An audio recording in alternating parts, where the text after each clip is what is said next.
नमस्कार साथियों, मैं हूं Pramod Kumar Kandwal, intensive spiritual path से। एक दूसरे को सुप्रभात या विश करने से हमारा दिन अच्छा नहीं हो सकता।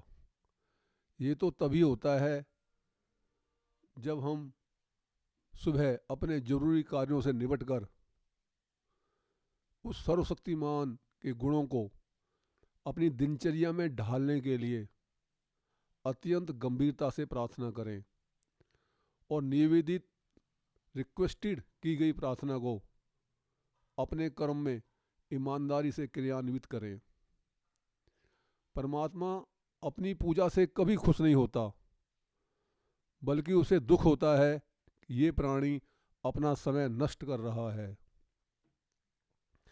आशीर्वाद ना तो किसी को दिया जा सकता है, ना ही किसी से लिया जा सकता है। यह ट्रांसफरेबल भी नहीं है। यदि एक दूसरे को विश करने से या आशीर्वाद देने से एक दूसरे के काम बन जाते तो आज कोई भी व्यक्ति दुखी ना होता और परमात्मा की जरूरत बिल्कुल ना होती। इसी प्रकार किसी को बद्दुआ देने से भी किसी का अहित नहीं हो सकता है। यदि ऐसा भी होता तो दुनिया का हर व्यक्ति दुखी ही होता, क्योंकि कोई भी व्यक्ति किसी को सुखी देख ही नहीं सकता। सुख और दुख हमें अपने कर्मों से ही मिलते हैं। बच्चे को जन्म देने के तुरंत बाद क्या माँ दूध की खोज में बाजार जाती है? परम दयालु प्रभु जन्म देने से पहले ही माँ की गोद में बच्चे के लिए पौष्टिक आहार तैयार कर देते हैं।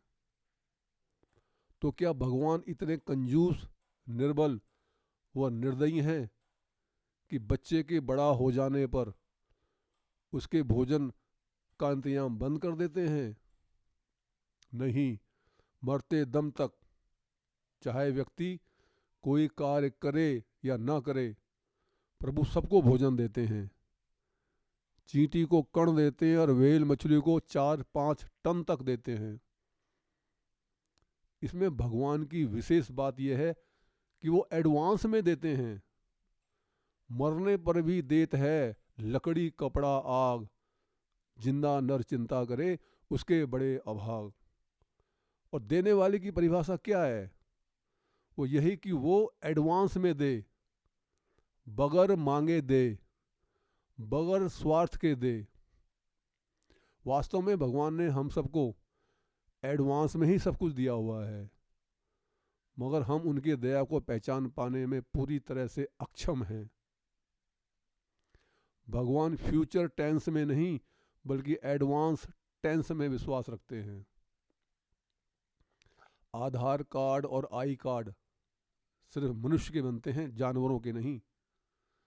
वो सिर्फ अपने भोजन तक ही सीमित रहते हैं, वो किसी के काम में हस्तक्षेप नहीं करते। हिरण्यकश्यप, रावण और कंस भगवान को गाली देने पर भी तर गए और दुनिया को प्रेम करने वाले दर्दनाक मौत मर गए। ये अंतर है भाव में। डॉक्टर विटामिन डी देने में मात्रा की गलती कर सकता है, कम ज़्यादा दे सकता है, मगर प्रभु द्वारा निर्मित सूर्य की धूप हमें उतना ही विटामिन डी हमारे शरीर में देती है जितनी की हमें ज़रूरत है। इंसान तो इंसान, पशु पक्षी कीटाणु विषाणु तक को उतनी ही मात्रा में सूर्य की किरणें को प्रवेश करवाता है जितनी उसको ज़रूरत है। क्योंकि चाहे भले ही ऊर्जा का एक ताप निश्चित है, लेकिन उन्होंने उसके शरीर का जो कंस्ट्रक्शन है उसके अकॉर्डिंग बनाया है ताकि उसके अंदर वो उतना ही प्रवेश करे। भगवान की ये जादूगरी, ये कलाकारी हमें नजर नहीं आती। प्रश्न है कि यदि अमृत था और राहु केतु ने इसे पी लिया है तो वो कहाँ हैं? कहाँ है वो राहु केतु? वैज्ञानिकों ने अरबों आकाशगंगा ढूंढ ली, सैकड़ों उपग्रह धरती और आकाश कि जो रात दिन निगरानी कर रहे हैं मगर आज तक उन्हें कुछ नहीं दिखा। मान लें हम उन्हें खोजने में सक्षम नहीं हैं तो वो स्वयं हमारे सामने क्यों नहीं आ जाते? अमृत पीकर वो अमर और साहसी होने की बजाय क्या डरपोक हो गए हैं?